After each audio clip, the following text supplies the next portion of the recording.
Hey everyone, welcome back to another video, and today we're continuing Wild Rescues Guardians of the Tiga. And no, we have not forgotten it.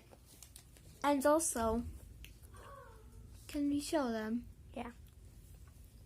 Again, we already showed this in our part 1, but we just want to show it again. Wild Rescuers escape to the mesa. We have the book, so we will do this after we're done with that. Yes. Just a collab.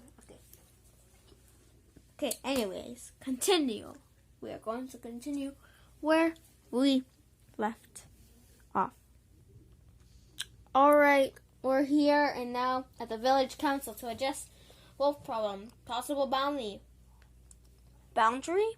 Bounty. No. The wolf population in the taiga forest on the edge of the village is on the rise. 3 area farmers have lost livestock in recent weeks, leading to calls for a wolf bounty to thin the growing population of predators. The wolves are immense, said villager Orrin Webster. In the last month alone, I lost 2 sheep and a cow to wolves.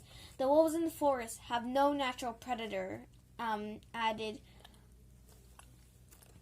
Amos Sheridan, who found a carcass, I think, of two of his sheep on the edge of the forest 3 days ago. They depleted their natural food resources and had turned on our flocks. It has to stop. Both men pointed to a solution the village enacted nearly 20 weeks ago, a wolf bounty.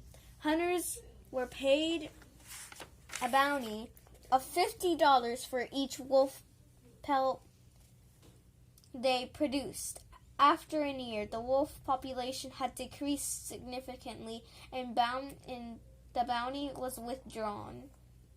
The program was considered a success by both farmers and village council. It's an interesting idea. The village councilwoman, Elna Myers. Okay, maybe. The local farmers have asked us to consider restraining a wolf bounty, and that's what we're looking at carefully in the coming weeks. We have weight all the factors and invite people on both sides of the issue to come forward. The council will hold its first meeting to discuss the issue on Monday in the village hall. Stacy suddenly felt a heavy weight on her chest. She took a huge bite of her sandwich and read the headline again. Oh, wait. Her wolves weren't the problem. That much she knew. A small pack of Great Plain wolves, a breeding pair and a couple of juveniles, I think, had moved into their part of the taiga a few summers ago. Their numbers have been steadily increasing ever since. Everest and Basil had both been anxious from the moment the new pack to life, but the 2 packs have been established in uneasy truths. As much as Stacy wished the wild wolf pack could move onto a new territory, she didn't want her wolves to supposedly try to drive the others away. They must have been the ones who killed the villagers' livestock. But why? It wasn't like the wild wolves didn't have full run of the forest. Stacy and her pack were rescuers. They didn't hunt. They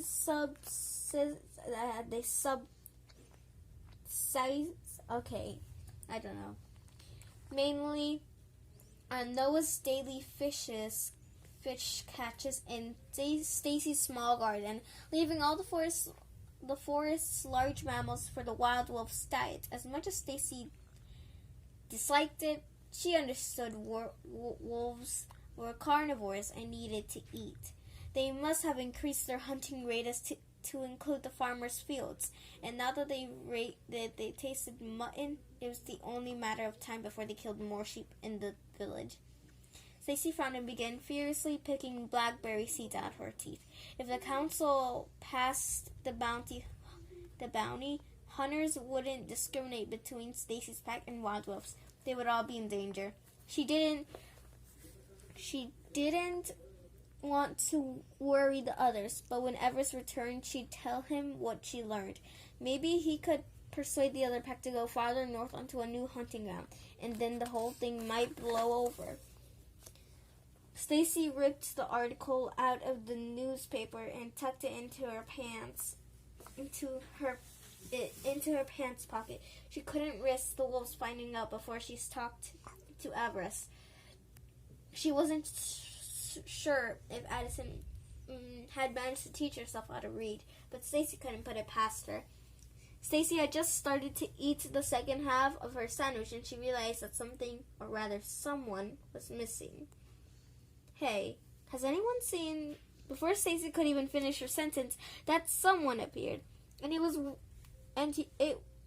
wiggling his tail, his waggling It's tail. waggling. It was waggling.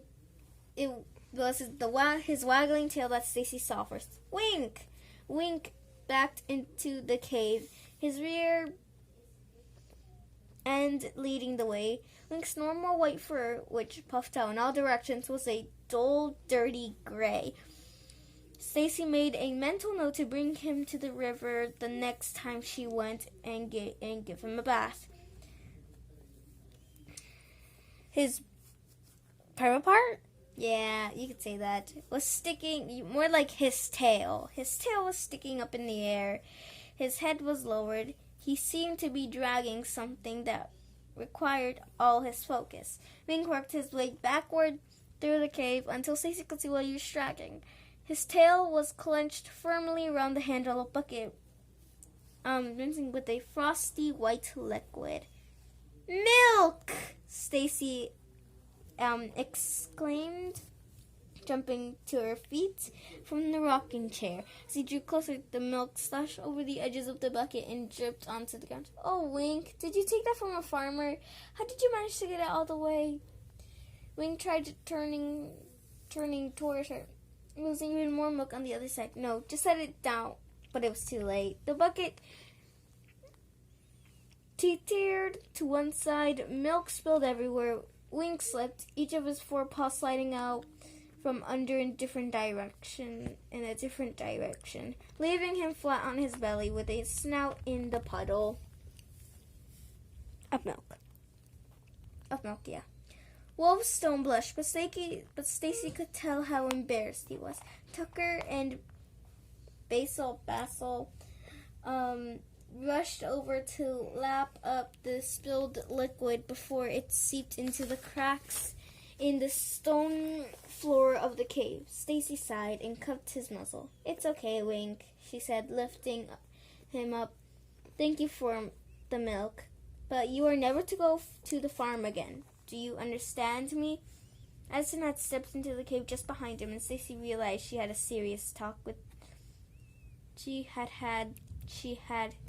a serious talk with their 2 mischief makers. Listen, I appreciate how hard it must have been to drag smoke across the forest, Stacy said, picking up the bucket. There were 3 droplets left at the bottom, and Stacy lifted the bucket to her lips and let them roll onto her tongue. This delicious creamy milk, Stacy trailed off, temporarily forgetting why she was discouraging Wink from bringing her all-time favorite treat to her. Then she remembered the bounty. And Addie and Addison, I know how quiet and careful you must have been while you nabbed the newspaper. Addison and Wink both popped up as a bit as Stacy praised. But what if a farmer had seen you, Wink, or you, Addison, carrying a newspaper? I'd dislike to break it to both of you, but from what I've read, neither of those things is normal behavior for a wolf. And anyway, I'd rather do without those luxurious than risk losing one of you. The last thing we need is a villager deciding they want to capture a magical wolf, or worse, following you back to the forest with their gun. Both wolves looked tired. I don't know. I'm sorry, guys, if we're not saying. I'm sorry, guys, if we're not saying the words right. I just read this from this part. No. At least for the moment, but a sudden noise outside the cave startled all 3 of them. Addison off-armed looking for his milk bucket. We can read the next chapter. We have enough time. Yeah. 3. Obviously. Chapter 3.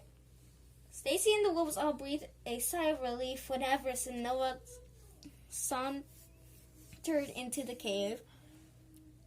The noise hadn't been a farmer, just the sound of the 2 largest members in the pack returning from their morning's rescue. Stacy shot Everest a look that said, "Let's talk later alone." The massive wolf nodded. That was the thing about Stacy's wolf. She discovered the first fateful day in the forest that these particular wolves could understand her perfectly, even though they lacked the ability to speak back. And when they learned over the years to communicate with Stacy in other ways, either through facial expressions or body language, Stacy had gotten pretty good at reading them. Might Everest already know about the problem with the other wolves? He had a kind of sixth sense about Tiga and about the taiga and the animals that lived in it. He seemed to be able to read the minds of the forest. Stacy didn't know if Everest sensed something was wrong. Maybe he just wanted to scold her again for the morning's dangerous rescue mission. Either way, it would have to wait. Stacy took the last bite of her sandwich and then stood up and brushed the crumbs from her jeans. She couldn't help smiling as Wink scarfed them up, his tail waggling back and forth with each nibble. Stacy could see by the way the sunlight shone on the spruce trees outside the cave entrance that it was mid-afternoon. They had a couple hours of daylight left, and there was work to be done before they lost the light. "Time for chores," she announced, grabbing her stone axe from beside the fireplace. "Addie, can you pull the lever, please?" Addison trotted over to the dog decider, a rather rustic Goldberg machine that she and Stacy had built together. What had started out as a self-assigned engineering homework project had turned out to be a remarkable, useful tool for deciding which of the wolves got to help Stacy with the chores on a given day. Oh wait, I can't zoom out. Yay, that's their den. Let's try to name all the wolves. I'm guessing this one's Basil. Yeah, you know what? You're right. Addie. That one's Addie because Stacy asked Addie to help her. Oh yeah. This is This Everest. is Everest. That's Everest. So this is either Noah. No, this is Wink. Wink. Wait, Maybe. but then where's Noah? Oh wait, no. Wait, Noah's. That's Noah. Oh, but that's Noah. This is either Wink or Tucker. Wink, Tucker. Wink, Tucker. Noah. I don't know, just Wink. Wink or Tucker. They're practically all white, but Everest has one expression. Yeah, So- serious expression. The always Yeah. serious expression.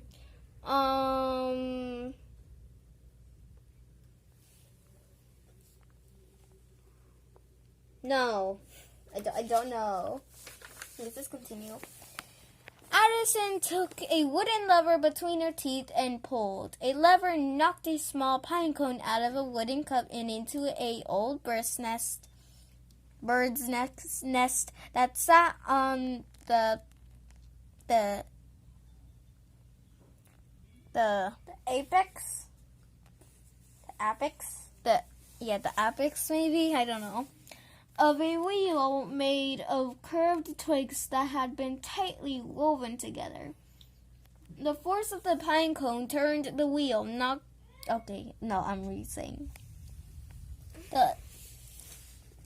the pine cone into a hollow tub made of birch bark that led to the 6 others. Stacy pulled a second lever that caused the tubes to shift back and forward. She never knew which tube the pine cone would end up in, but that determined the winner, or perhaps the loser, depending on the chores Stacy had planned for the day. The rock landed in front of one of the 6 objects. each one representing a different wolf in Stacy's pack. Noah's object was a piece of blue beach glass he discovered during their pack's trip to the ocean biome that was to the east of them. Tucker's was a shiny copper coin, and Everest was a piece of strong, sturdy quartz. Addison was represented by a teeny pencil that had been sharpened past the point of being useful for writing. Basil by a yellow dandelion Stacy had plucked from the forest and dried. Wing's subject was a small red pocket knife he dug up near a campsite one day. Its blade was too rusty to use. Stacy walked toward the cave entrance. Tucker stopped her on the way out. He had a scarf in his mouth. "Thanks, Tuck," she said. "You're right. The late afternoons still get chilly." She wrapped the scarf around her neck and looked around the cave. "Where did I leave my bag?" Before she spotted it, Basil or Basil. Call her Basil. Okay, no, I want to call her Basil though. No, Basil sounds better. No, Basil sounds better. Guys, put in the chat 1 for Basil, 2 for Basil, and if neither of them are right, we don't know how to pronounce. Vote. Which is better, Basil or Basil? Okay.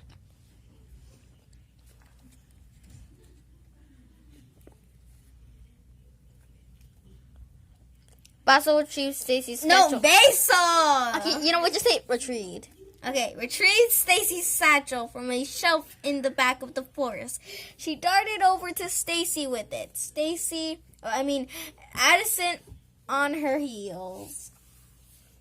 Stacy took the bag, her bag from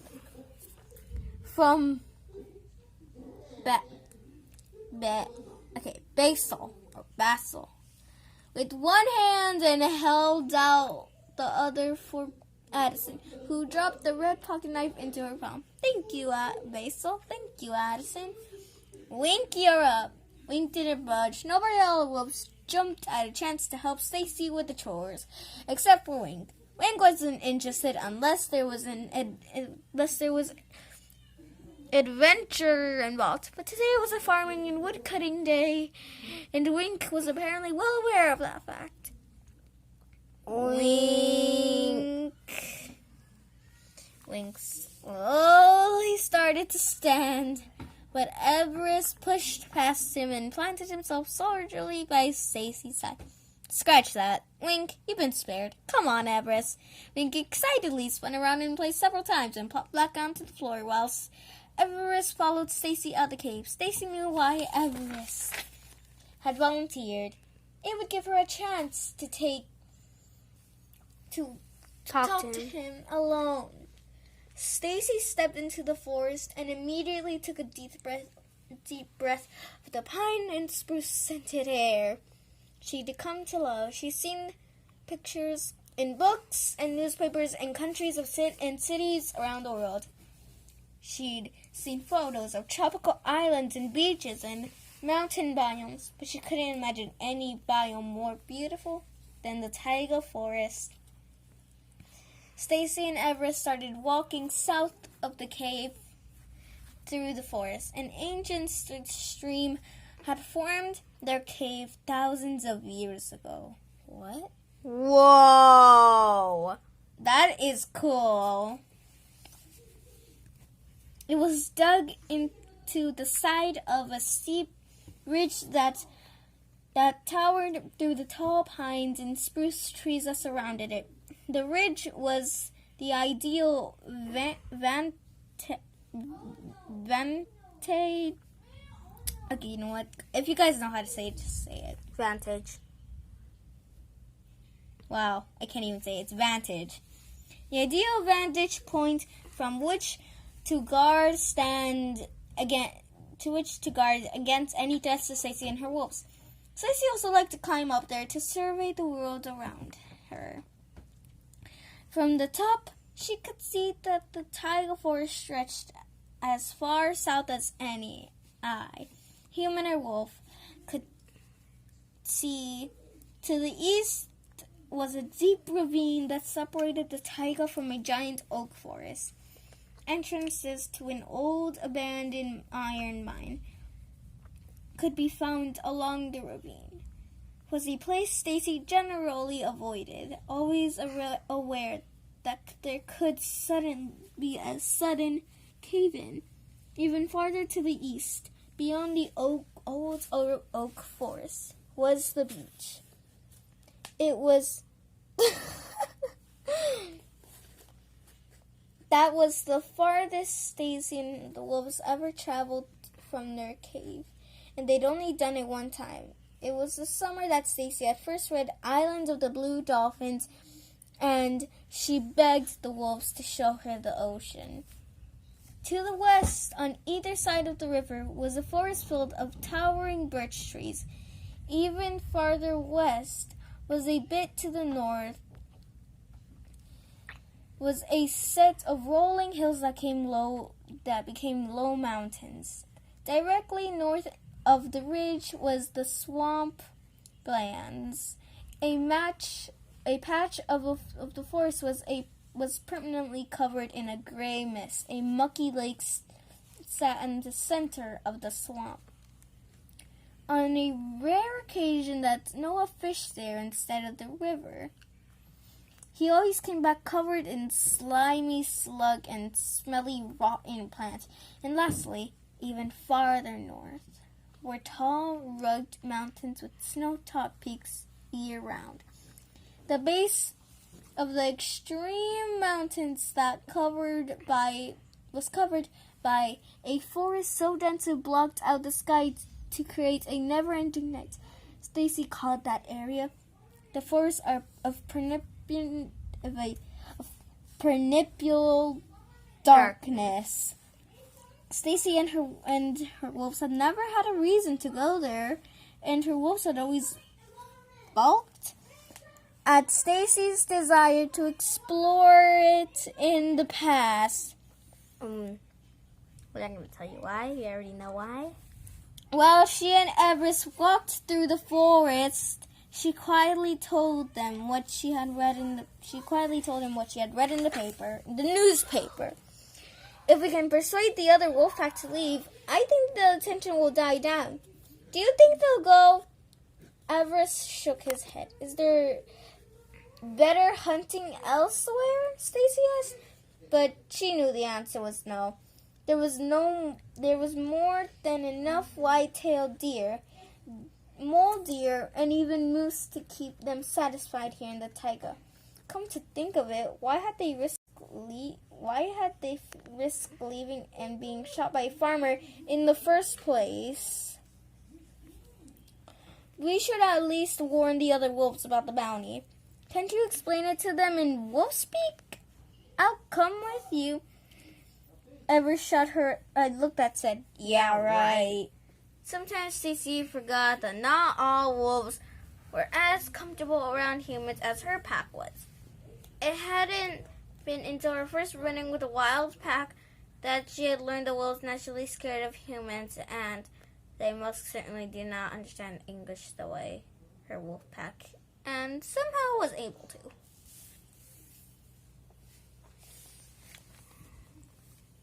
Stacy and Everest walked in silence for a little while. It wasn't an uncomfortable silence, though it was the kind of moment where two best friends could share. Each of them was completely at ease and with the other, and allowed their minds to wander as they walked. Even though Stacy was pretty sure Everest never really allowed his mind to actually wander.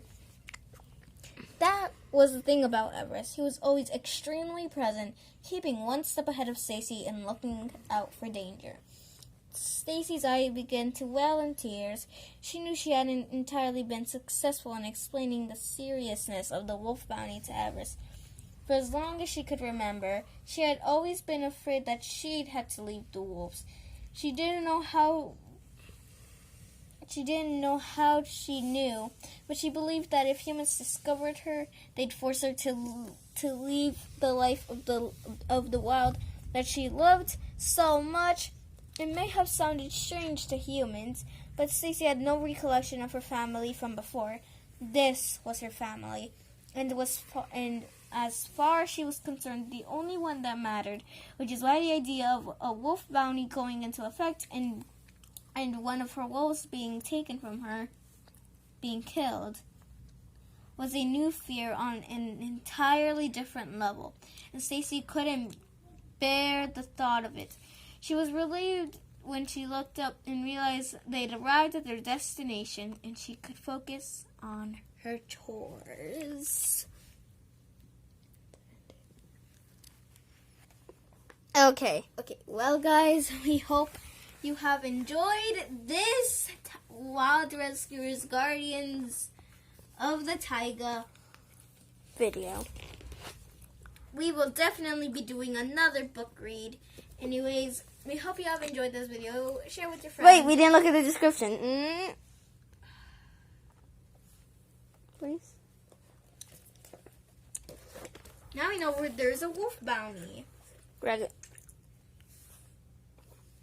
Okay, you know what? Never mind. I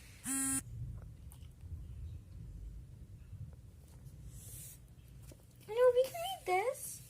You know what? We'll read this part in the next episode. Alright. Anyways, guys, we hope you have enjoyed the video. Share with your friends, subscribe, leave a like, and click on the notification bell so you've never missed a video.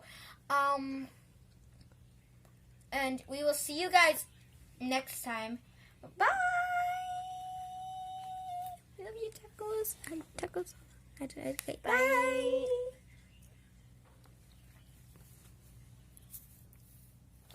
Moment of silence.